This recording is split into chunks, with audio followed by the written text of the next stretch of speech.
नमस्कार दोस्तों, त्रिनेत्र चैनल से मैं राहुल त्रिपाठी। आज हमारी टीम त्रिनेत्र चैनल की टीम पट्टी तहसील में उपस्थित है, जो कि प्रतापगढ़ जिला उत्तर प्रदेश में आता है। ये एक तहसील है, पट्टी तहसील, और विगत कुछ दिनों से मान के चलिए कि 10-12 दिनों से यहाँ के अधिवक्ता हड़ताल पे हैं। तो उनकी समस्याएं क्या हैं, उनकी मांग क्या है, किस लिए वो हड़ताल कर रहे हैं, इसके बारे में हम जानते हैं। तो हमारे साथ अधिवक्ता बंधु हैं जो कि अपनी समस्याएं बताएंगे कि हड़ताल करने की वजह क्या है, किस लिए ये 10 दिनों से हड़ताल पे हैं। तो सर, सबसे पहले आप अपना परिचय दीजिए और आप किस लिए आप लोग हड़ताल पे हैं 10 दिनों से, उसके बारे में बताइए। मौजूदा समय में पट्टी बार एसोसिएशन का अध्यक्ष राधारमण मिश्रा हूँ। हड़ताल का प्रश्न ये उस समय से उठता है जब राजेंद्र प्रसाद मौर्य जी सदर विधायक ने एक प्रार्थना पत्र सचिवालय में दिया कि हमारे कॉन्स्टिट्यूंसी के जो गांव पट्टी तहसील में अटैच हैं या जो वहां पहले से समायोजित हैं, उनको मेरे पट्टी सदर तहसील में समायोजित कर दिया जाए। इस बात की जानकारी हम लोगों को हुई तो हम लोगों ने खंगालना शुरू किया। इसके पूर्व भी ये संगम लाल गुप्ता जी जब सदर के विधायक थे तो उन्होंने भी इस तरह का प्रार्थना पत्र मुख्यमंत्री को दिया था। उस पर कार्रवाइयाँ हुई, रिपोर्ट मंगाई गई। उस रिपोर्ट के तहत ये हुआ कि वहाँ की भौगोलिक स्थिति तथा लोगों का आना जाना सुविधा पट्टी तहसील से ज़्यादा है, सदर से संभव नहीं है। इसलिए इन गाँवों को 124 गाँव को जो वहाँ से समायोजित करने की बात चल रही है वो संभव नहीं है। वो रिपोर्ट बस्ते में पड़ी की पड़ी रह गई। उसी के प्रश्न को दोबारा राजेंद्र प्रसाद जी जो विधायक मौजूदा सदर के हैं उन्होंने उठाया। इस बात की वहाँ से आख्या मांगी गई कि पुनः आख्या मांगी गई क्या ये गांव सदर तहसील में जोड़े जा सकते हैं।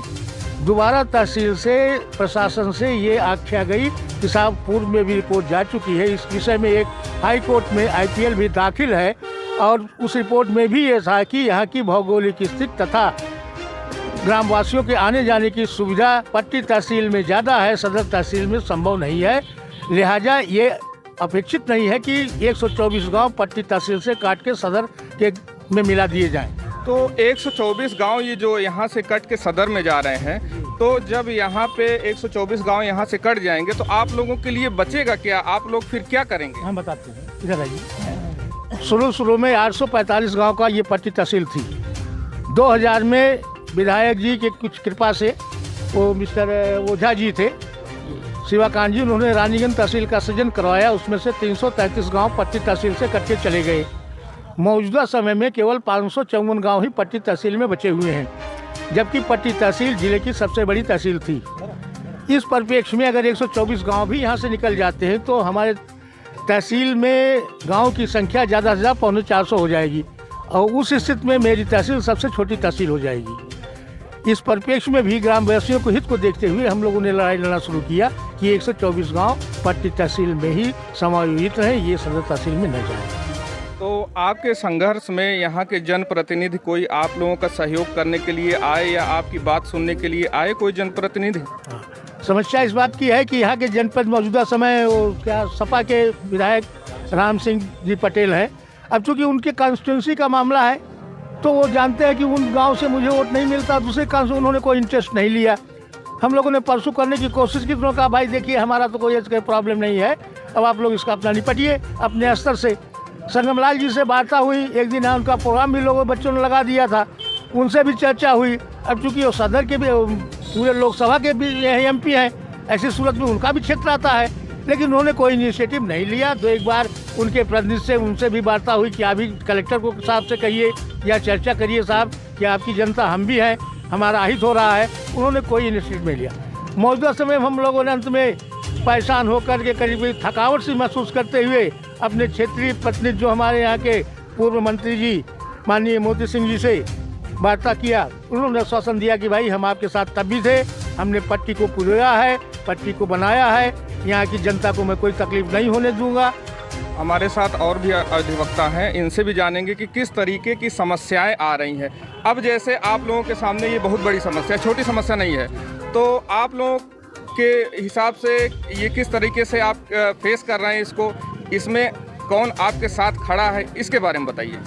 हम लोग लगातार संघर्ष इस मुद्दे पे कर रहे हैं और हमारे अधिवक्ता परिवार, अधिवक्ता साथी, सीनियर जूनियर जितने भी अधिवक्ता हमारे साथ हैं, यही एक संघर्ष कर रहे हैं। हमारे जनपद का कोई भी जनप्रतिनिधि इस मामले पे बोलना या विचार करना उचित नहीं समझता है और हम लोग अधिवक्ता परिवार इकट्ठा होकर के इसका संघर्ष कर रहे हैं। पूर्व मंत्री जी से बात हुई है, हमारे सीनियर लोग गए थे उनके पास, उन्होंने आश्वासन दिया है कि हम पूर्व मंत्री जी ने आश्वासन दिया है कि हम आकर के आप लोगों की बात को सुनेंगे, जिलाधिकारी के माध्यम से, सचिव के माध्यम से, शासन के माध्यम से, जहाँ भी जो सहयोग हो सकता है हम आपका सहयोग करेंगे।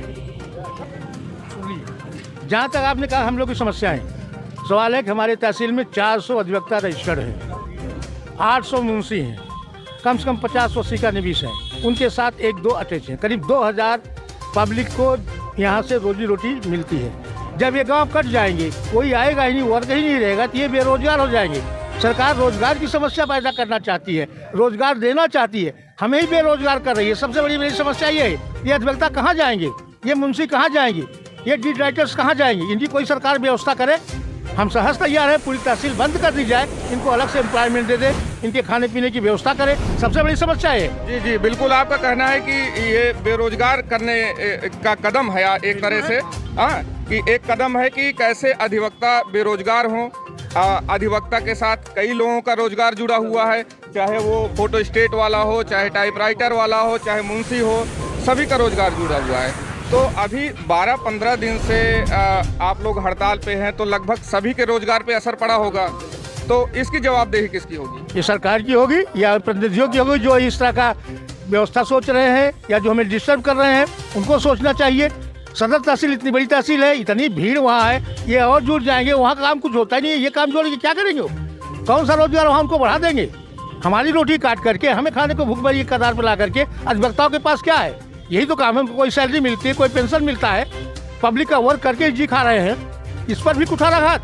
ऐसे प्रतिनिधि को तो भाई बड़ी विशेषता है, ऐसे प्रतिनिधियों की मान्यता अवश्य देनी चाहिए। ऐसे प्रतिनिधि जो काम कर रहे हैं, जिन्होंने राजनीति देखा ही नहीं, जाना ही नहीं, पब्लिक का दुख देखा ही नहीं, जिंदगी भर मिठाई बेच करके पार्टी का टिकट पा करके संघर्ष कभी किया हो, समझा हो कि क्या तकलीफ होती है पब्लिक को, तब तो जाने। उन्होंने समस्या देखी ही नहीं है, उन्हें देखना चाहिए। उन्होंने बहुत ही गलत काम किया है, ये किसी बड़ी निंदा की जाती है।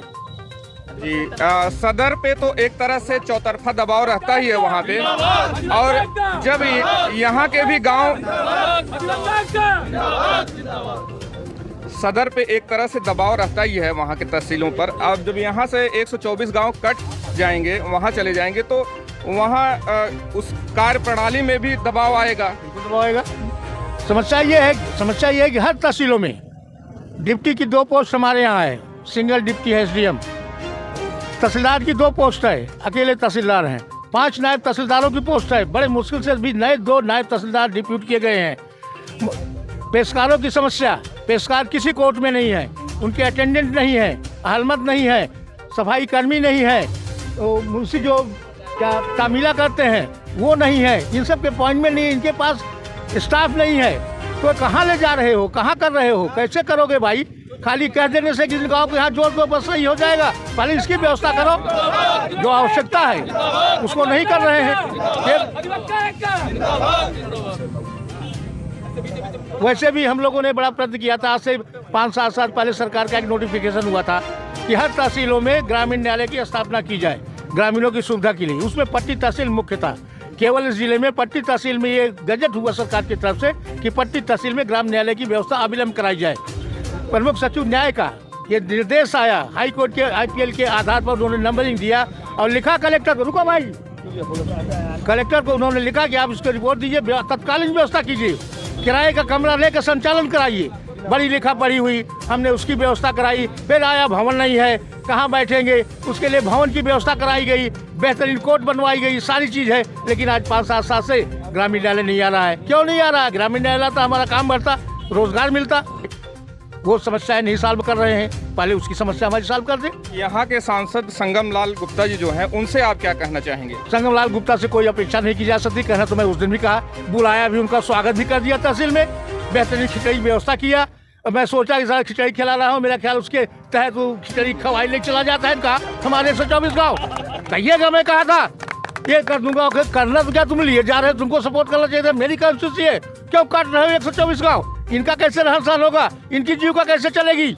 हमारी तहसील के कोई सपोर्ट नहीं है, कुछ नहीं है। तो आप लोग संघर्ष कर रहे हैं, अगर आप लोगों की बात नहीं मानी जाती है तो क्या रणनीति रहेगी आगे आने वाले समय में? आप लोगों की क्या रणनीति रहेगी? मेरे लिए आंदोलन चल रहा है, बिल्कुल पर हाई कोर्ट खुला हुआ है, जुडिशरी निपटेंगे, हम न्यायालय के सहयोग से निपटेंगे, देखेंगे इनकी कितनी बाजू में कितनी ताकत है। जी, कुछ और भी अधिवक्ता हैं, इनसे भी जानना चाहेंगे कि क्या कहना है इनका इस बारे में। तो हाँ, तो सर आप इस विषय में क्या कहना चाहेंगे? तहसील को पता नहीं क्या मतलब बनी कि इस पट्टी तहसील को पता नहीं क्या ग्रहण लगा, किसकी नज़र लगी इस पर कि पहले भी इसका एक बड़ा भूभाग कट करके रानीगंज तहसील हो गया और जो भी बचा था उसमें 124 गांव फिर पुनः जिला मुख्यालय में जो जोड़े जा रहे हैं, जबकि जिला मुख्यालय में वर्कलोड इतना ज़्यादा हो गया है कि वहाँ आदमी को मतलब खड़ा होने की जगह नहीं है, इतना मतलब बनी कि और जो ये कहते हैं कि दूरी की बात करते हैं, दूरी में भी 4-6 किलोमीटर का अंतर है, लेकिन आज अमेरिका भी इस वैज्ञानिक युग में दूर नहीं है। ऐसी परिस्थिति में पट्टी तो वो ऐतिहासिक धरती रही है, इसका तो अपना एक अलग सा इतिहास रहा है, जिसने आज़ादी के आंदोलन में मैंने बड़ी अहम भूमिका अदा की थी। यहाँ का किसान आज़ादी के आंदोलन की प्रथम पंक्ति में खड़ा था। ऐसी पट्टी की धरती को मैंने बहुत गांव को 124 गांव को काट करके इसकी गरिमा तो समाप्त तहसील की हो ही रही है। साथ ही मैंने जो गांव हमारे जिला माने मुख्यालय पर जोड़े जा रहे हैं, उन गांवों के बाद के निस्तारण के लिए बड़ी ही परेशानी होगी, इसलिए कि जिला मुख्यालय पर जो गांव हैं उन्हीं को रहने की जगह खड़ा होने की नहीं। ये जो 124 गांव कट रहे हैं, इसमें अहम भूमिका किसकी है? कुछ आप लोगों को इसके बारे में जानकारी है कि कौन इतना इंटरेस्टेड है गांव कटवाने के लिए, या उनकी क्या भूमिका है इसके बारे में कुछ? अब इस संबंध में व्यक्तिगत तो किसी को नहीं कहा जा सकता, लेकिन हम जिले के सभी राजनीतिज्ञों से अपेक्षा करते हैं कि वो इस कार्य में इस तहसील की गरिमा को गौर करते हुए सभी के सहयोग की हम अपेक्षा करते हैं। मैंने व्यक्तिगत रूप से हम किसी को ये नहीं कहते कि किसकी साजिश है और कैसे ये हो रहा है, लेकिन ये कि हमारा जो न्यायिक जायज संघर्ष है, हम सदैव उस संघर्ष को अनवरत मतलब उन गाँव की वापसी तक वो संघर्ष जारी रहेगा। जी, धन्यवाद आपका। तो आप देख सकते हैं कि ये पट्टी तहसील है, यहाँ पे सभी अधिवक्ता अभी हड़ताल पे हैं मौजूदा समय में, और इनकी जो मांगे हैं इन्होंने अपने आप बता दी कि क्या इनकी मांग है और इनकी समस्या क्या है, उसके बारे में भी हम इनसे जानें। और आने वाले समय में हम अपेक्षा करते हैं कि इनका जो है समस्या सॉल्व हो जाए। जो भी इससे संबंधित अधिकारी हैं या जनप्रतिनिधि हैं वो आए यहाँ पे, इनकी समस्या सुने, जिससे कि इनका जो मानसिक दबाव है वो कम हो और इनका आर्थिक जो नुकसान हो रहा है वो भी कम हो, क्योंकि यहाँ पे अधिवक्ता की ही बात नहीं है, इनका तो नुकसान हो ही रहा है। इनसे जुड़े जैसे फोटो स्टेट वाले हैं, जूस वाले हैं, तमाम दुकानदार हैं, आप देख सकते हैं अगल बगल, इनका भी रोजगार